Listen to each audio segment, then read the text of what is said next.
ender mala ken yam kan nasan content bar waisin link nur online tv channel telo de lungu yene diala content lar waisin ali ngwasame te ko roñ mi bumbum gor no banyo ka yakel mi gor liang mi dong no ko jeno de je nyo ne ko ken der go bolong diene nyok jetin bor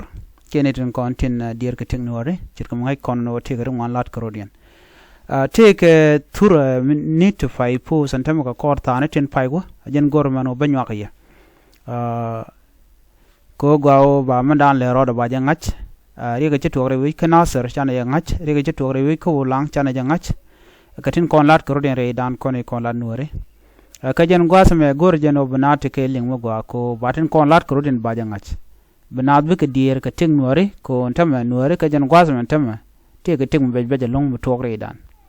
no te ke ne di chaje gor no den nuore de ke ting mo gwa de ke ting mo gwa so te ke ne di gor jen no de nuore de ke nakye de ke liu no lera kwale nyoka yekel gwasme lera me roñ mi chala no na kur more which kan nasir ke ulang te ke deni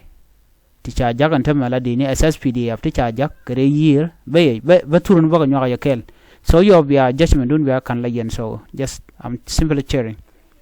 ko gorje no bia madan lero bia ngach okay so tan jamin gi gwat ne ti ka ngane so mu giji face niken min face niken min guji akam min nong te ka gwasme okay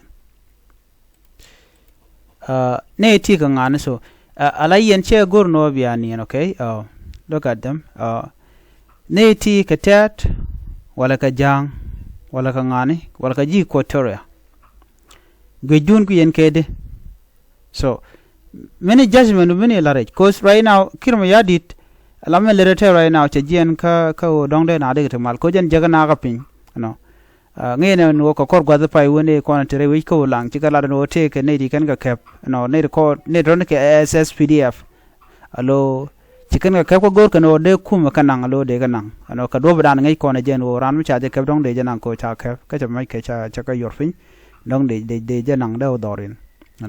baname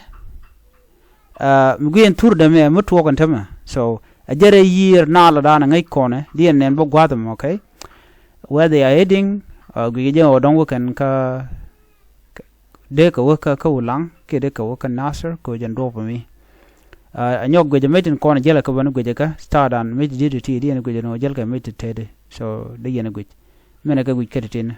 majmen titi ke de alde ka mech kene tin kene yuri de alka ka de yen gije wano ken tandien cholo no kane ti dong kanang nat ki ngum lero de kos raina aram ja ka me ja kana se gen gwata me tele mal ya ten gen gwata me che to mite kane ti be bia ngaje no ngum lero do mo so ko ri alin gon social media jira mo mi che ko bi goro no bi nyane de ko kien okay jena na goro de nyaga yene me ani bia te kamal nyaga jene ko kien bye bye